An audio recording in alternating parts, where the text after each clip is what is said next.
Hi friends, good morning. ఈరోజు నేను మా ఇంట్లో నా స్టైల్లో మటన్ ఎట్లా అనేది చేస్తానో మీకు ఫుల్ వీడియోలో చూపిస్తానండి. అందరు చేసుకుంటారు, కానీ మా ఇంట్లో నేను ఎట్లా చేస్తానో అనేది మీరు చూడండి.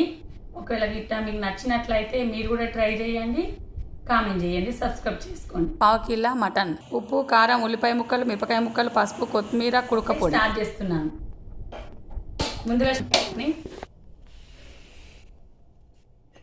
2 పావుల నూనె పోసుకున్నానండి. నూనె వేడెక్కింది చూడండి. తర్వాత ఉల్లిపాయ ముక్కలు వేస్తున్నానండి. నేను ముందే తరిగి పెట్టుకున్నాను. ఒక మిరపకాయ, ఉల్లిపాయ ముక్కలు దోరగా వేయించుకోవాలి. ఫ్రెష్గా అంటే ఇంతకుముందే నేను అల్లం వెల్లిపాయ ముద్దను నూరుకున్నానండి. ఫ్రెష్గా ఉంటేనే మనకు మటన్ కర్రీ టేస్ట్ అనిపిస్తుంది. కాబట్టి నూరి రెడీ పెట్టుకున్నా. ఇది ఇందులో దోరగా వేగాలి, బ్రౌన్ కలర్ వచ్చే వరకు వేయించుకోవాలి. పచ్చికుంటే కొంచెం టేస్ట్ అనేది సరిగా రాదు కదా, కాబట్టి ఇలా దోరగా వేయించుకోవాలి. ఈ ఉల్లిపాయ ముక్కలు, ఈ అల్లం వెల్లిపాయ ముద్ద దోరగా వేయించుకోవాలి, బ్రౌన్ కలర్లో రావాలి. చూడండి, కొంచెం దోరగా వేగింది. ఇలా వేగిన తర్వాత నేను ముందుగా ఈ మటన్ను ఫ్రెష్గా కడిగి పెట్టుకున్నానండి. ఇందులో వేసేస్తున్నాను. ఈ వేగిన దానిలో మటన్ ముక్కలను వేసేయాలి. ఇప్పుడు నిదానంగా ఇలా కలుపుకోవాలి. చిన్న చెంచాడు పసుపు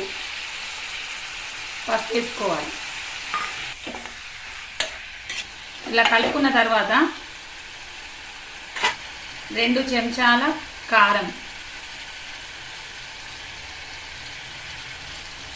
నేను ఆల్రెడీ కొలిచి పెట్టుకున్నానండి 2 చెంచాలు.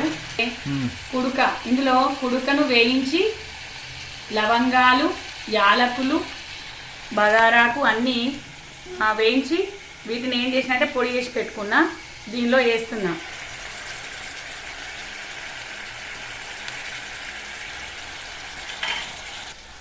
ఇలా నిదానంగా కలుపుకోవాలి.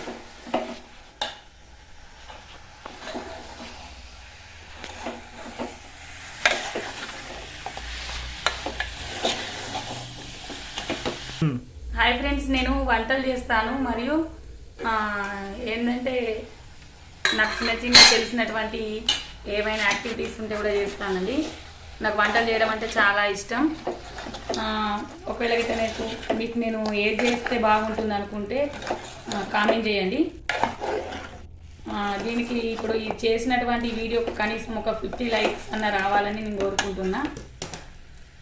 ఒకవేళ మీకు నచ్చితే లైక్ చేయండి, కామెంట్ చేయండి.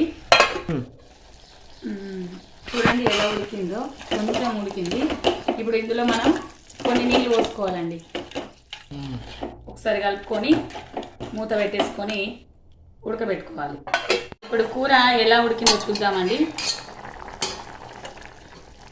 కొంచెం ఉడికింది. ఇప్పుడు ఇందులో మనం కొత్తిమీర నేను కడిగి పెట్టుకున్నానండి, తరిగి కలుపుకోవాలండి. అలాగే కూరకు సరిపడా అంటే ఉప్పు తక్కువాలండి. ఒకవేళ మనకు మళ్ళీ అంటిస్తే వేసుకొని తింటే బాగుంటుంది. ఒకవేళ ఎక్కువ అయితే కూడా టేస్ట్ అనేది పోద్ది, కాబట్టి మీరు చూసుకొని వేసుకోండి. చూడండి కూర ఎట్లా ఉడికిందో చూద్దాం. వావ్, గుమగుమ వాసనలు వస్తున్నాయి. మనకు ఒకవేళ కూర ఉడికిందని తెలవడం కోసం వాసన వస్తుందండి. ఆ వాసన వచ్చినప్పుడు ఇది మంచిగా కూర ఉడికిందని అర్థం. నేనైతే ఇలాగే పసిగడతాను. ఓకే, రెడీ అయిపోయింది మటన్ కర్రీ.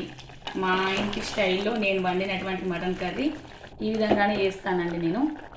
మరి నేను టేస్ట్ ఎట్లుందో చూసి చెప్తాను. వేడి అన్నం పెట్టుకున్నానండి, కర్రీ వేసుకున్నాను.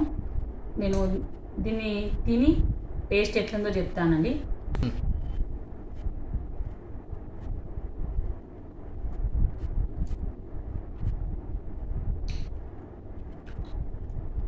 సూపర్ ఉంది. కొంచెం ఉప్పు తక్కువ ఉంది.